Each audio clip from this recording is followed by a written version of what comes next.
este día vamos a seguir reflexionando sobre algo que había empezado hace 3 domingos atrás. Quisiera concluir hoy con este tema, y era justamente sobre cómo reaccionamos ante las crisis de la vida. Y en este concepto de las crisis de la vida y las calamidades a las cuales a veces estamos sometidos, utilizamos para analizar este tema eh, la historia o la vida de Job. Y lo primero que habíamos visto en esa reunión era por qué sufre el justo. Fue la primera crisis muy fuerte que tuvo que enfrentar Job. ¿Por qué siendo justo tenía que sufrir? Aquellos que no pudieron seguir este estudio pueden hacerlo a través eh, de la página de YouTube. Allí van a encontrar los estudios previos y también los estudios que compartió Sebastián y que compartió también Darío el domingo pasado, más o menos dentro de la misma temática. Pero yo quisiera continuar y terminar con el capítulo 2, en este caso de Job, y cerrar este tema. Entonces, lo primero que habíamos visto, por qué sufría el justo, y llegamos a la conclusión que es parte de nuestra vida el sufrimiento, y que este sufrimiento siempre implica un propósito de parte de Dios, aunque no lo entendamos. Luego habíamos visto también dentro de esa misma reflexión de ese día, otra cosa que aprendíamos de Job. ¿Qué es lo que queda cuando no queda nada? Y habíamos dicho que cuando Job fue desprovisto de todo lo que tenía, salvo de su vida, cuando ya no le quedaba nada, lo que le quedó fue la fe y la confianza en Dios. Y hoy quisiera cerrar un poco esta reflexión que comencé hace unos domingos atrás, justamente un poco con el título con el cual comenzamos. ¿Cómo reacciono frente a las crisis y las calamidades que me plantea la vida, que me plantea Dios, pero también cómo actuamos y reaccionamos ante las crisis y calamidades que sufre el otro? Y vamos a leer para esto, vamos a continuar nuestra lectura. Habíamos leído capítulo 1, ahora vamos a leer capítulo 2. Pueden leer todo el capítulo, yo voy a hacer énfasis en este día a partir del verso 7, porque no quiero ser muy extenso. Y vamos a ver que los protagonistas humanos de esta sección son tres: Job, su esposa y los amigos. Estos son los tres actores humanos, los protagonistas de este relato. Después hay otros, está Dios, está Satanás, pero no son humanos. Los tres actuaron de diferente forma ante las crisis propias y ajenas, y nos dejan diferentes enseñanzas que yo quisiera que hoy analicemos. Vamos a leer Job capítulo 2, verso 1 al 13. Yo siempre leo en versión internacional porque a veces me resulta más claro, sobre todo en estos pasajes, para que lo podamos comprender. Dice así: dicho esto, Satanás se retiró de la presencia del Señor para afligir a Job con dolorosas llagas, desde la planta del pie hasta la coronilla. ¿Se acuerdan que habíamos visto en el capítulo primero que no terminaban de darle una mala noticia, llegar alguien para darle una mala noticia, que no se terminaba de ir esa persona, ese siervo, que ya llegaba otro para darle otra noticia peor? Así fue que Job perdió su familia, había perdido a sus hijos, había perdido sus posesiones, sus siervos, sus ganados, todo había sido desprovisto de todo esto, pero le faltaba su salud. Y ahora vemos en el capítulo 2 que Dios, a través de Satanás, toca su salud y dice: aflige a Job con dolorosas llagas desde la planta del pie hasta la coronilla. Ponete en esa situación. Si vos tuvieras llagas desde los pies a la coronilla, no podés estar parado sobre las llagas, no podés estar recostado porque tenés llagas, no podés estar sentado porque tenés llagas. Una situación dolorosa. Y dice el verso 8 que Job estaba sentado en medio de las cenizas para tratar de poder encontrar un poco de alivio. Dice que tomó un pedazo de teja para rascarse constantemente. No sé si vos te ha pasado de tener picazón así. Llega un momento que uno ya no sabe más con qué rascarse, se arrancaría la piel. Ahí veo una persona que me entiende perfectamente lo que estoy diciendo. Y es así, inconscientemente nos rascamos. Bueno, terrible lo que tuvo que pasar Job. Entonces viene el sabio consejo de su esposa y le dice la esposa, su querida y amante esposa, ¿todavía mantiene firme tu integridad? Maldecí a Dios y morite. Y Job le responde, mujer, hablas como una necia. Si de Dios sabemos recibir lo bueno, ¿no sabremos recibir también lo malo? Y dice que a pesar de todo esto, Job no pecó ni de palabra. Vemos que el verso 11 nos presenta a los últimos actores de este relato, y son los tres amigos, con cuatro actitudes diferentes. Dice que los tres amigos de Job se enteraron de todo el mal que le había sobrevenido. Y dice que de común acuerdo salieron de sus respectivos lugares para ir juntos a expresarle a Job sus condolencias y consuelo. Y aquí nos explica el autor de Job quiénes eran. Uno dice que era Elifaz de Temán, otro Bildad de Suá y Sofar de Namar. Desde cierta distancia, dice, cuando se iban acercando, alcanzaron a verlo y dice que no lo pudieron reconocer. Estaba tan deteriorado físicamente el pobre Job, el justo Job, dice que no pudieron reconocer a su amigo, a su hermano. Y dice que ante lo que vieron, dice que tan solo se echaron a llorar a voz en cuello, dice el relato bíblico. Dice, se rasgaron las vestiduras y arrojándose polvo y ceniza sobre la cabeza, ¿se acuerdan que yo les había comentado en el capítulo 1? Tenemos un paralelismo de este pasaje con la actitud de Job, que hizo lo mismo. Era una señal de dolor, de angustia, de duelo. Dice, y durante 7 días, dice el verso 13, 7 días y 7 noches se sentaron en el suelo para hacerle compañía. ¿Y qué pasó en estos 7 días y siete noches? Estuvieron hablando, conversando, consolándolo, diciéndole, dice no. Dice que durante 7 días y 7 noches se sentaron en el suelo para hacerle compañía y ninguno de ellos se atrevía a decirle nada, pues veían cuán grande era su sufrimiento. En esta sección, como mencioné anteriormente, el autor presenta varios paralelismos con el capítulo 1 y dentro del mismo relato que leímos, dentro del estilo literario hebreo y sobre todo en las lecturas de sabiduría, en el libro de Salmos, Proverbios, Lamentaciones, este mismo libro de Job, vemos que es muy común este tipo de estilo literario, estas comparaciones, estos paralelismos.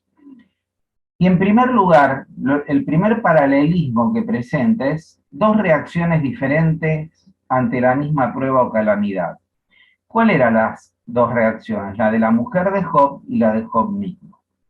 Ahora, nosotros siempre cargamos las tintas sobre la mujer de Job y le decimos, ¿cómo esta mujer le dijo matate? ¿Cómo le dijo maldecía a Dios? Y en primer lugar nos produce un poco de rechazo la figura y el pensamiento de la mujer de Job. Pero yo quisiera que pensemos por un momento en lo que tuvo que atravesar esta mujer. La misma calamidad de Job. Quizás en este momento no estaba con todas sus llagas, no estaba con su cuerpo llagado como el de Job. Pero pensá que era una madre que en un momento perdió a todos sus hijos. ¿Cómo reaccionarías vos como madre, como padre, si perdés a todos tus hijos? Si en una catástrofe, en una calamidad, perdés a todos tus hijos. Por eso creo que en la reacción de la mujer de Job no debemos juzgar a la ligera. Si bien pecó y no le dio un buen consejo a su marido, era una madre que había perdido a sus hijos. Y yo cuando veo a la mujer de Job me siento totalmente identificado. Me siento identificado porque muchas veces mi primera reacción ante una calamidad, ante algo que me produce incertidumbre, ante una pérdida de diferentes tipos, justamente Guillermo mencionaba que durante esta pandemia hemos sufrido diferentes tipos de pérdidas. Ante estas pérdidas duras que enfrentamos, quizás lo primero que sale de nosotros es una reacción de ira y de enojo contra Dios. A veces los hermanos nos dicen, me enojé con Dios. ¿Cómo puede ser que Dios permita estas cosas? Ahora, pensando un poco en esta mujer, es lógico que atraviese estas etapas que toda persona atraviesa en el duelo. Primero la etapa de la negación, esto no pasó, pero sí es una realidad que pasó. Luego se transforma en una ira. Luego de la ira en una negociación. Y por último, casi en una de las últimas instancias, produce una profunda desesperación, angustia y depresión. Hasta que puede llegar a ese punto donde la calamidad, la crisis, el dolor es aceptado. Pero esto lleva un proceso. No es simple, no es fácil, había perdido todo. Y a veces nosotros nos pasa exactamente lo mismo y reaccionamos de la misma forma, negando las cosas con ira, nos deprimimos, nos angustiamos. Job llama a su esposa con un adjetivo calificativo, le dice necia. ¿Y qué es una persona necia? Es la que insiste en los propios errores o se aferra a ideas y posturas equivocadas, con lo cual demuestra que tiene poca inteligencia y sabiduría. El proverbista habla mucho sobre la sabiduría y habla de la falta de sabiduría también. Y el autor de Proverbios, que recopiló también todos estos proverbios que seguramente estaban también, eran de conocimiento en su tiempo y de diferentes fuentes, dice que la falta de sabiduría, que está hablando aquí Job, esta palabra necia, necio es el que le falta sabiduría, es como que la sabiduría ya estuviera fuera de su alcance. Es un vocablo que describe la conducta y el estilo de vida de una persona que pasa por alto las instrucciones de la sabiduría. Eso nos dice en el Proverbio 24:7 y en el Proverbio 5:23. Y en el Proverbio 1:7 tenemos ese pasaje que tanto conocemos, que el principio del conocimiento y de la sabiduría es el temor del Señor, y que los necios desprecian la sabiduría y la disciplina. ¿Y qué es la sabiduría? En primer lugar, sabemos que es el temor a Dios, es tener esa actitud de reverencia, esa actitud de darme cuenta quién soy yo y quién es Dios, y esto debe de producir en mí un respeto y una actitud de pensar frente a quién estoy, conducirme con este temor y con esta reverencia delante de su presencia. Pero también la sabiduría es el principio del conocimiento, porque es aplicar el conocimiento de la palabra de Dios a situaciones concretas de la vida. Es poder tomar aquello que puedo extraer de la palabra de Dios y aplicarlos a circunstancias concretas de la vida, tomando decisiones sabias.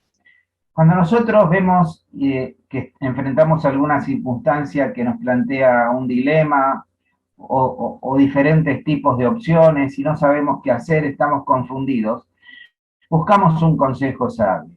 Lo primero que debemos de hacer, lógicamente, es orar. Dice Santiago, el que tiene falta de sabiduría, pídala a Dios y más abundantemente le dará que lo que ustedes esperan o piensan, porque es la sabiduría que viene de Dios. Pero también Dios utiliza su palabra y Dios utiliza personas. Y cuando vamos y recurrimos a una persona que nosotros consideramos sabia, es una persona que sabemos que no nos va a dar su propia opinión, no nos va a dar su propio punto de vista de cómo debemos actuar o cómo debemos, o qué decisión debemos de tomar, sino que son personas que a través de la experiencia y el conocimiento bíblico nos van a dar un consejo basado en la palabra de Dios que nosotros reconocemos como un consejo sabio. Por eso a veces cuando estamos siendo presas de pérdidas tan grandes, de la prueba, del dolor, de la angustia, perdemos el eje. Perdemos, justamente, cometemos errores porque perdemos el camino adecuado. Perdemos la sabiduría, dejamos de lado, no estamos al alcance de esta sabiduría. porque quizás incluso recurrimos a buscar consejos en personas o, o en ideas que no son las adecuadas. Entonces, en este primer paralelismo tenemos la mujer de Job, una mujer que perdió todo, perdió su familia, perdió sus hijos, y tiene esta reacción. Nos tiene que llevar a aprender para no caer en sus mismos errores. Pero también tenemos en paralelo a esto la actitud de Job. Y Job dice que a pesar de todo esto no pecó ni de palabra. Quizás simplemente no voy a entrar en ningún detalle sobre la actitud de Job porque ya hemos hablado en la reflexión anterior, cuando vimos el capítulo 1. Dice el libro de Lamentaciones, capítulo 3, verso 25, escribe Jeremías, una persona que sufrió y sufrió mucho, fue incomprendida, fue desplazada, discriminada, su prédica no fue escuchada, tuvo que presenciar cómo se caía a pedazos su amada ciudad y las barbaridades que estaban siendo cometidas por los babilónicos. Y en medio de todo este sufrimiento, él dice lo siguiente: les invito a que lean el capítulo 3 en sus casas. Es terrible el capítulo 3 de Lamentaciones. Y dice así, en algunos versículos, en el verso 25, cerrando un poco esto de Job y cómo actuó Job y cómo actuó Jeremías luego de tanto sufrimiento. Dice que Jeremías dice, bueno es el Señor con quienes en él confían, con todos los que le buscan. Bueno es esperar calladamente que el Señor venga a salvarnos. Nos hace sufrir, pero también nos compadece, porque es muy grande su amor. El Señor nos hiere y nos aflige, pero no porque sea de su agrado. Y es un paralelo también con la vida y la experiencia de Job, porque él sufrió todo esto por un propósito de Dios, no porque Dios sea despiadado o porque Dios se agradara en el sufrimiento o se agrada en nuestro sufrimiento, sino porque Dios tiene propósitos eternos y maravillosos que quizás no comprendemos. Y como Job, tan solo caer en ese silencio, dice, bueno es esperar calladamente que el Señor venga a salvarnos. Y la pregunta de reflexión final en esta sección: ante las pruebas, ¿cómo reacciono? ¿Como la esposa de Job o reacciono como él? En segundo lugar, hay otro paralelismo, y el paralelismo este es lo bueno y lo malo, porque dice, si de Dios sabemos recibir lo bueno, ¿no sabremos también recibir lo malo? Y acá hay cosas muy interesantes. En primer lugar, que ya lo había comentado yo, que Dios es el dador de todas las cosas. Dios es el dador de lo bueno y de lo malo, salvo que lo malo sea producto de nuestro pecado y de nuestras equivocaciones. Pero cuando vos sos justo como Job, cuando vos haces las cosas bien y te vienen toda esta serie de calamidades y decís, Señor, ¿por qué me pasó esto? ¿Por qué me quedé sin trabajo? ¿Por qué choqué el auto? ¿Por qué se me rompió tal cosa? ¿Por qué? Y esos por qué y por qué y por qué, tenemos que pensar que hay algo, un mensaje que es muy claro de parte del libro de Job, que Dios es el culpable de todas las penurias y calamidades que Job sufrió. No fue Satanás, no fue la vida, fue Dios, fue Dios. Porque Dios en todas esas calamidades que sometió a Job tenía un propósito. Capítulo 42, léanlo. Les comenté también durante todos los 42 capítulos, nunca Dios le explica a Job cuáles eran sus propósitos. Job lo tuvo que experimentar al final del capítulo 42, por una deducción y un camino espiritual personal. De oída te había oído, pero ahora mis ojos te ven. Una relación nueva, distinta con Dios, pero tuvo que pasar por todos estos sufrimientos. Dios le recompensó y le multiplicó lo perdido, pero hubo un proceso que debía de pasar, y dice que lo pasó en silencio. Altercó con Dios, sí. Inquirió, sí. Tuvo esas reacciones preguntándole a Dios por qué, sí. Pero tuvo que pasar por todas estas cosas. Pero en todo este proceso no pecó ni se rebeló en contra de Dios. El libro de Lamentaciones, el capítulo 3 también, casi al final de los versículos que leí, dice: ¿no es acaso por mandato del Altísimo que acontece lo bueno y lo malo? ¿Se acuerdan cuando hablamos en este paralelismo que traza con el capítulo 1, desnudo salí del vientre de mi madre, desnudo volveré allá, Jehová dio, Jehová quitó, sea el nombre de Jehová bendito? Hay un reconocimiento, en primer lugar, en esta relación de lo bueno y de lo malo, que Dios es el dador de lo bueno, pero también el dador de lo malo. Cuando recibimos lo bueno, lo recibimos con alegría. Y ahí se establece otro paralelismo en cómo recibimos las cosas. Dice: sabemos recibir lo bueno y no sabremos recibir lo malo. Y ahí la palabra es saber. Sabremos recibir, sabemos recibir. Seguramente que cuando vos esperás una compra que hiciste por Mercado Libre y que estás esperando algún producto que tanto querés, que te costó quizás conseguir, estás esperando ansioso que te toquen el timbre y te vengan con el paquete, o cuando recibís un regalo que esperás. Qué lindo que es todo eso. Con qué alegría, con qué gozo recibo todas esas cosas. Y así es cuando viene lo bueno de parte de Dios. Lo recibimos con alegría. Ahora, aquí el sabio nos plantea esto, Dios nos plantea esto, pero si sabes recibir lo bueno y te gozás y te alegrás, ¿no vas a saber recibir también lo malo? La actitud humana sería rechazarlo, y acá te dice: vos no lo tenés que rechazar. Así como recibís lo bueno, está dispuesto a recibir, a aceptar aquello que es malo. Y esto es muy interesante, porque el planteo que hace aquí, que en la vida siempre vamos a tener de parte de Dios cosas buenas y de parte de Dios cosas malas. Y ambas tenemos que estar dispuestos a recibirlas y bendecir el nombre del Señor, porque Dios lo hace para nuestro crecimiento, lo hace para modelar el carácter de Cristo, lo hace para que pasemos por experiencias que nos van a llevar a otro nivel espiritual. En tercer y último lugar, hay otro paralelismo: 3 amigos y 4 actitudes. 3 amigos y 4 actitudes. Cuando hablamos de los amigos de Job, hablamos de personas que le hicieron mucho daño a Job, mucho daño a Job. A partir del capítulo 3 vemos todos los discursos y las discusiones entre Job y sus amigos. La verdad que si hubieran quedado cada uno en su lugar, ni siquiera lo hubieran ido a visitar, le hubieran hecho un gran favor.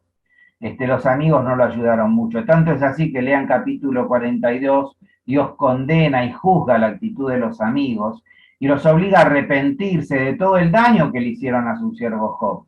Dice: y hagan sacrificio, porque si no los voy a juzgar y los voy a castigar por lo que han hecho. Y tienen que arrepentirse y reconocer que se habían equivocado. Pero en esta sección del capítulo 2 son 3 amigos que tienen 4 actitudes y 4 actitudes de las cuales tenemos que aprender. La primera actitud dice que se enteraron, querían saber sobre cómo estaba su hermano y su amigo, se enteraron que estaba pasando por dificultades y ellos querían saber. Quizás un ejemplo de esto puede ser el apóstol Pablo cuando estaba preso allí en esa húmeda y terrible cárcel en Roma y se enteró que la iglesia, sus amados hermanos de Tesalonicenses, estaban pasando por persecución, estaban siendo víctimas de falsas doctrinas, de falsos maestros.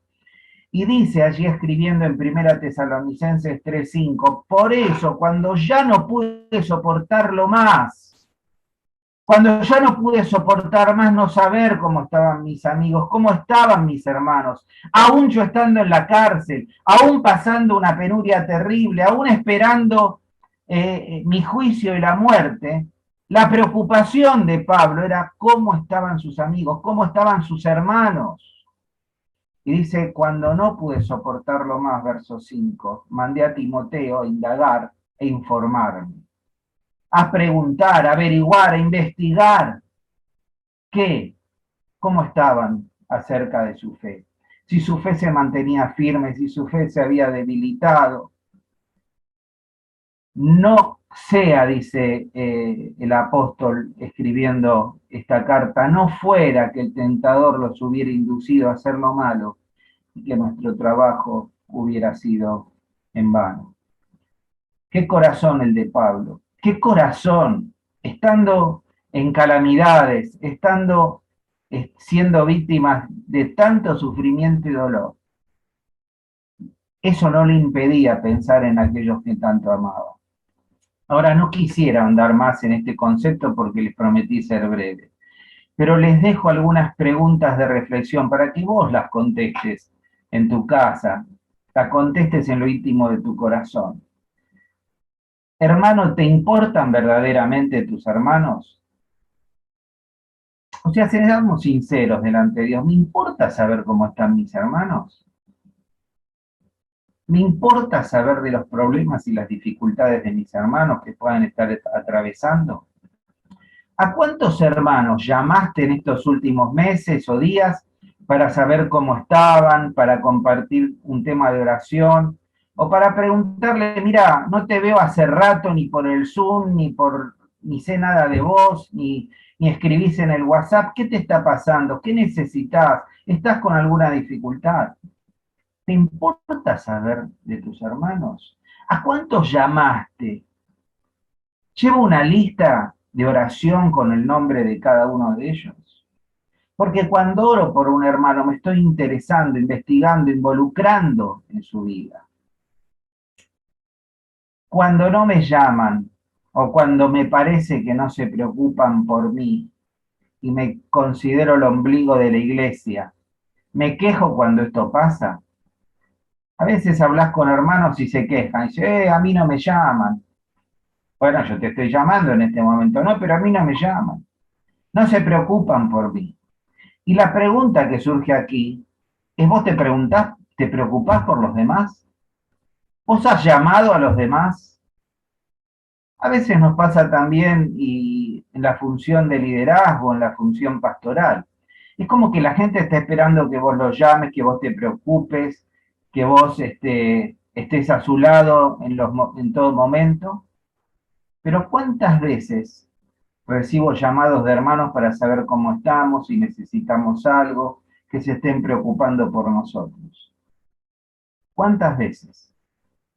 Es como que estamos acostumbrados a dar, pero no estamos sintiendo que recibimos. Ahora no lo digo como un tema autorreferencial, sino me cito para no citar a otras personas. Simplemente para que reflexionemos y pensemos, porque es una responsabilidad de todos y de cada uno preocuparme por el otro. Amar a Dios y amar a mi hermano es la base, son los mandamientos más importantes. No puedo decir que amo a Dios si no amo a mi hermano y no lo muestro. Dice en segundo lugar que no solo se enteraron, sino que salieron. Salieron a expresarle sus condolencias y consuelo. Y esto me habla de acción. No solo se enteraron, no solo investigaron, averiguaron el estado del hermano, del amigo, sino que mostraron una actitud activa.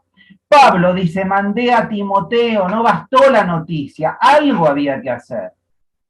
Al enterarme de la situación que está atravesando mi hermano o mi hermana, tengo que hacer algo más que enterarme, algo más que orar. Y es plantearme qué es lo que tengo, con qué puedo ayudar yo a mi hermano. Con oración desde ya, con un llamado por teléfono, con ánimo, con tiempo, con un WhatsApp, con algo material que pueda compartir. Quizás enviar a alguien si yo no puedo. Dice que lo primero que hicieron se enteraron. Preocupémonos por el estado de nuestros hermanos. Hemos venido a servir, no a ser servidos. Hemos venido a dar y como consecuencia del dar vamos a recibir.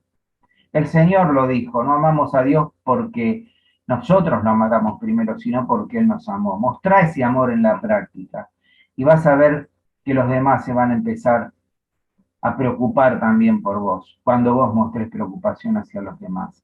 Y si aún así no fuera, No estamos aquí para recibir, sino que estamos aquí para dar como Cristo dio. El Señor Jesucristo dio mucho más de lo que recibió, mucho más de lo que recibió. Y creo que el concepto ágape del amor, no creo, es así, es estar dispuesto a dar con un amor sacrificial, como Cristo nos dio en la cruz. Dio todo, esperando recibir qué de nosotros. Nada, nada. Él dio porque el amor lo llevó a actuar. El amor lo llevó a salir como estos amigos, a la acción, algo había que hacer. Y Él entregó su vida por nosotros. ¿Esperando recibir algo? No. ¿Estando dispuesto a dar todo? Sí. Es el ejemplo que tenemos que aprender. ¿Hay alguna acción, además de orar, que pueda realizar? ¿Qué es lo que tengo con lo que pueda ayudar a mi hermano? No me puedo quedar en la actitud egoísta o con los brazos cruzados. Mirá, algo que parece que fuera recurrente y que decimos y decimos, nos duele ver personas que no se conectan por el Zoom. Esta semana me encontré con una hermana muy querida de la iglesia, en un negocio, es vecina nuestra. Y a esta hermana le digo, mirá, ¿cómo estás? Mirá dónde nos venimos a encontrar. Tanto tiempo que no te veo. Sí, bien. Le digo, mira, no te veo por el Zoom, no te veo en la reunión de oración, no te veo en el culto del domingo. Dice, no, yo con esta iglesia no quiero saber nada. Le digo, pero ¿qué con esta iglesia? ¿Con Floresta? No, no, con esta forma de iglesia. Dice, yo quiero una iglesia donde podamos estar presentes, donde nos abracemos, donde nos besemos. Sí, querida, pero ¿sabes lo que pasa? Es la iglesia que tenemos en este momento. Una iglesia a través de forma virtual del Zoom. Y damos gracias por eso.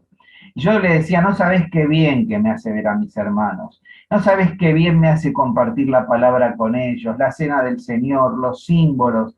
Es comunión, una comunión diferente, pero una comunión real. Cuando yo el viernes, perdón, los viernes no, los miércoles puedo juntarme con uno o dos hermanos a orar. Estrechamos un vínculo maravilloso. Me entero. ¿Cómo me voy a enterar de las necesidades de mis hermanos si no estoy en comunión en la iglesia? Y el no estar conectado por Zoom, para mí, es estar fuera de la comunión. Es estar fuera de la comunión. Si me encuentro, hablo con hermanos que no veo conectados hace tiempo, para mí son hermanos que han dejado la comunión, que no están en comunión.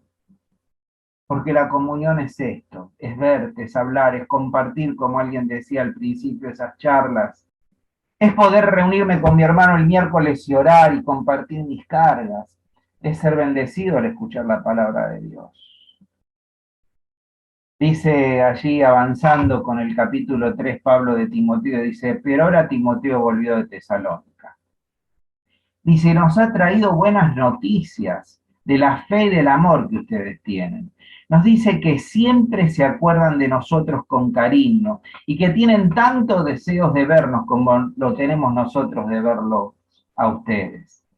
Por esto, hermanos, verso 7 dice, en medio de todas nuestras dificultades y aflicciones, hemos sido consolados al saber que ustedes siguen firmes en la fe. El saber que ustedes están firmes en el Señor me ha devuelto la vida, me ha reavivado, me ha vuelto el alma al cuerpo, diríamos nosotros. ¿Cómo podremos dar suficiente gracias a Dios por ustedes y por el mucho gozo que a causa de ustedes tenemos delante de Él? Mira, tenemos el ejemplo de Pablo, con las circunstancias que planteé que vivía. Él se preocupaba por sus hermanos. Y preocuparnos y hacer algo por el otro nos revitaliza espiritualmente. Nos es de consuelo aún en medio de la prueba más difícil. Nos hace sentir bien, nos produce gozo, nos sentimos útiles. Y el que recibe lo que le podemos dar es bendecido y confortado. Al entregar y entregarme, el primer bendecido soy yo. El primer bendecido soy yo. Dice, me volvió el alma al cuerpo, reviví, sentí consuelo aún en medio de mis calamidades y de mis prisiones. ¿Por qué? Porque me preocupé por ustedes y pude hacer algo, aunque sea enviar a Timoteo. La tercera actitud dice que no solo investigaron, no solo se enteraron de lo que sucedió, no solo salieron, sino que dice que lloraron. Lloraron, dice que lloraron. Y esto me habla de empatía. ¿Y qué es empatía?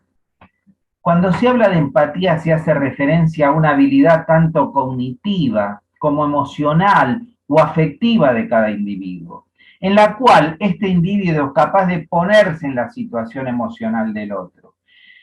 Estas personas lloraron, sintieron empatía porque vieron lo mal que estaba su amigo, lo mal que estaba Job. Y esto ayuda mucho a salir del rol de víctima. Nos victimizamos, nos encerramos, nos encarcelamos en nuestros problemas, en nuestras dificultades. Parece que los nuestros fueran los únicos problemas y nos olvidamos de también de ser el protagonista de la bendición del otro, de salir de mi rol de víctima y poder entregarme al otro. Quizás yo no pueda cambiar mi realidad, lo que estoy pasando, pero sí puedo ser útil y de bendición para otro. Eso es empatía. La empatía es ponerme en el lugar del otro. Pablo podría haberse victimizado y estar encarcelado y esperando su cruenta muerte, pero su preocupación era cómo estaban sus hermanos. Yo pienso en nuestra querida Tota, ahora que se están por cumplir los 104 años de la iglesia.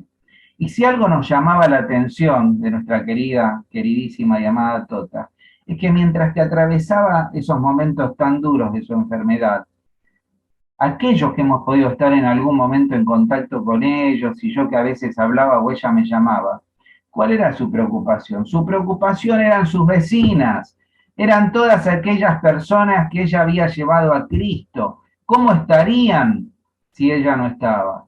Los hermanos de la iglesia, me hablaba del liderazgo, me hablaba del futuro de la iglesia, me hablaba de sus amados bomberos. La preocupación, aún en medio de su padecimiento, eran los demás, eran los demás.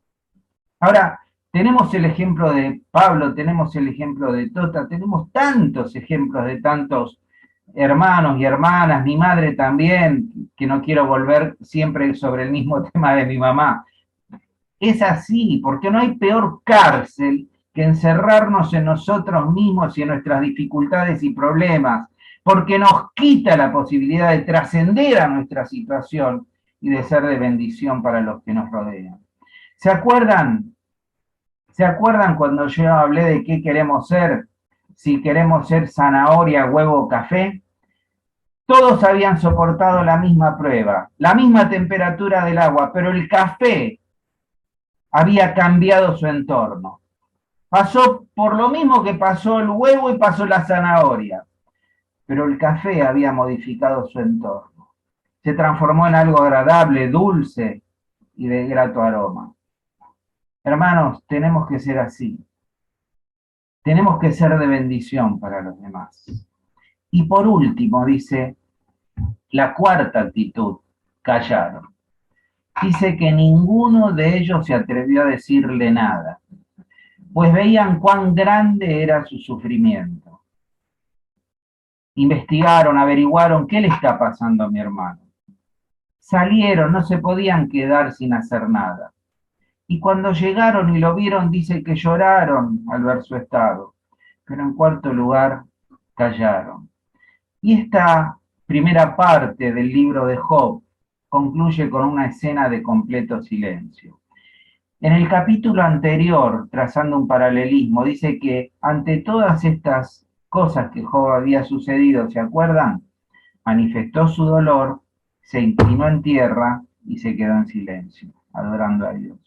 Ahora vemos que este segundo capítulo traza un paralelismo con el primero y dice que entran en un profundo silencio sus amigos.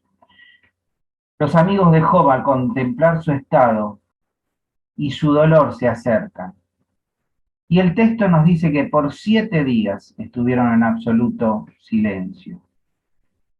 Es cierto, y lo dijimos y lo comentamos, que expresar el dolor y los sentimientos es sanador para el alma y para el espíritu.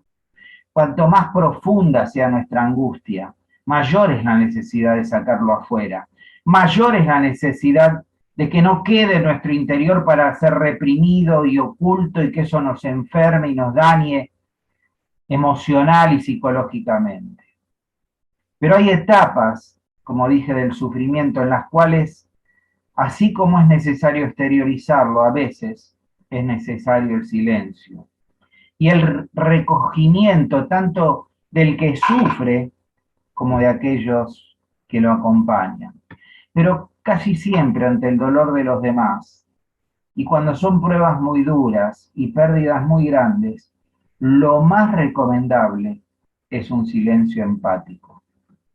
A veces optamos por el ojo que no ven, corazón que no siente. Preferimos esta actitud de no involucrarnos.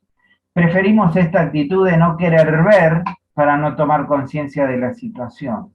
Porque sé que si no veo, no siento. Pero es una actitud absolutamente egoísta y es anticristiana. El Señor lo que nos pide es llorar con los que lloran. Él fue, siendo Dios, frente a la muerte de su amigo Lázaro, y dice que lo primero que hizo es llorar, llorar, llorar. Tan solo lo que hizo fue callarse y llorar. Y de Cristo aprendemos eso. De Cristo aprendemos a alguien que estuvo al lado de su amigo en silencio y con lágrimas.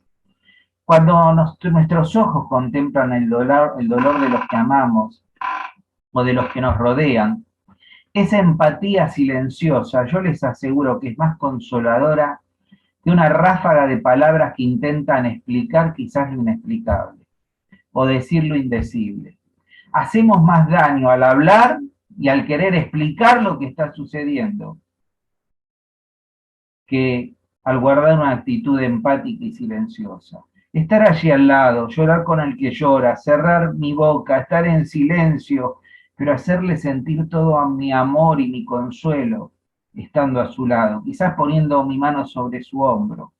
Estar esperando su reacción, su palabra o su silencio, sabiendo que estoy allí para estar al lado de él cuando me necesite.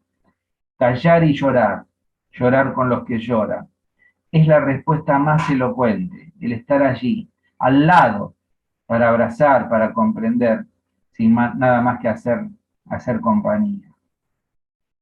Dice Hebreos capítulo 4, y con esto termino en este día. Pues nuestro sumo sacerdote, ya cité este pasaje en la entrega anterior, pero eh, creo que es adecuado para cerrar esta reflexión de hoy. Hebreos 4 dice, pues nuestro sumo sacerdote puede compadecerse de nuestra debilidad, porque él también estuvo sometido a las mismas pruebas que nosotros, solo que jamás pecó. ¿No le suena esto a la experiencia de Job?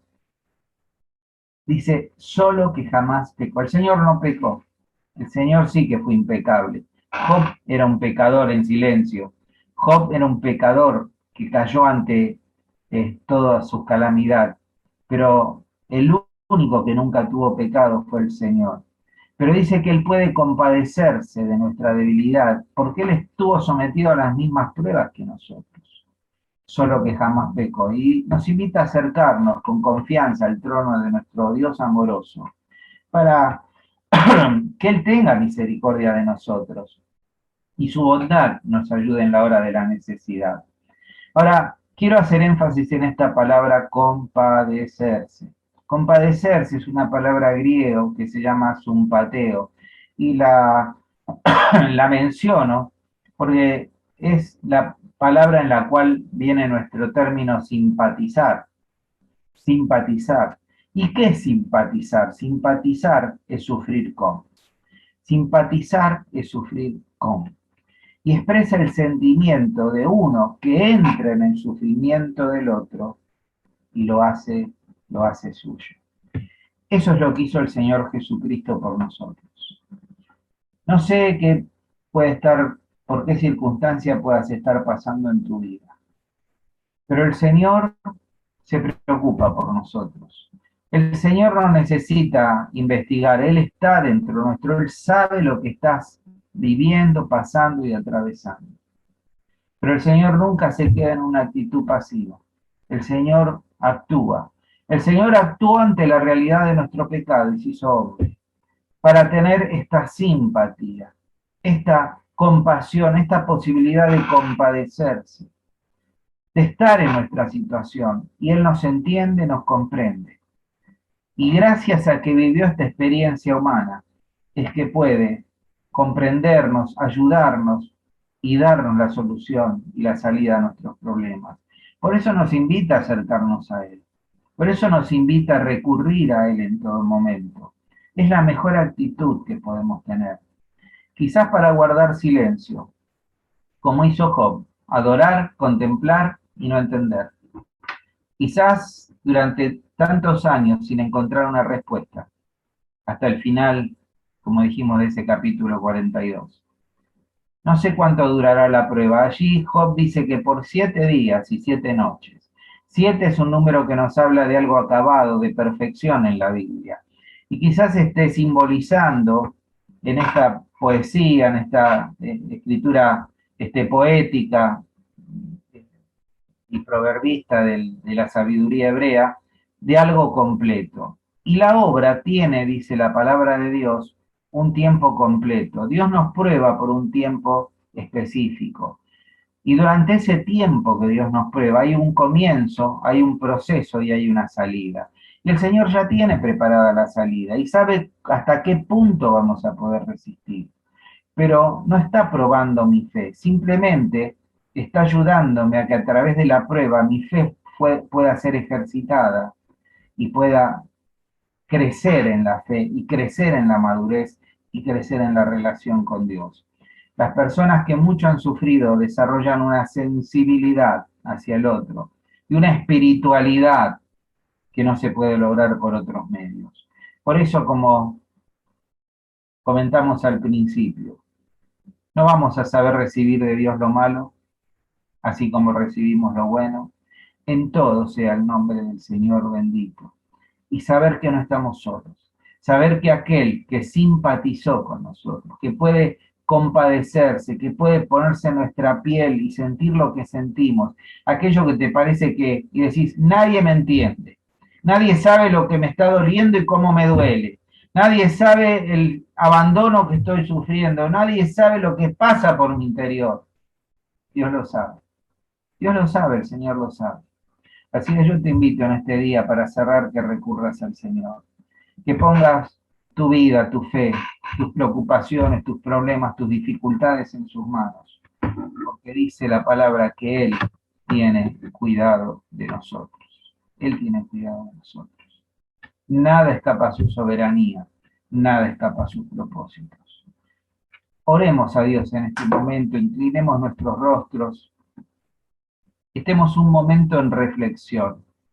Y mientras que inclinamos los rostros, yo te pido que trates de salir de tu cárcel, de aquello que te está encarcelando. A Pablo las rejas no podían contener. Siguió evangelizando, siguió ministrando, siguió enseñando, siguió preocupándose por el otro. No hay nada que te pueda detener. Tenés que seguir proyectándote y proyectándote hacia el otro, pensando, me preocupa mi hermano, ¿qué puedo hacer por mi hermano? Estoy enterado de las circunstancias que están atravesando mis hermanos. Orar por ellos, preocuparme, ver qué tengo, qué Dios me ha dado que pueda compartir. Estar dispuesto hasta dar mi vida por mis hermanos, que es lo que el Señor hizo por vos y por mí. Y sabiendo que por más dura que sea la prueba, la dificultad, y aunque te parezca que vos solo sos la que conoces tus dolores y tus penas, el Señor puede compadecerse de vos porque sabe lo que sentís, está en tu interior a través de su espíritu y tiene todo el poder para hacer un milagro, para cambiar tu vida, para sanar heridas y para levantarte y poder hacer que mires y trasciendas aún más allá de tu dolor para poder servir a otros y para poder ser de bendición. Oremos.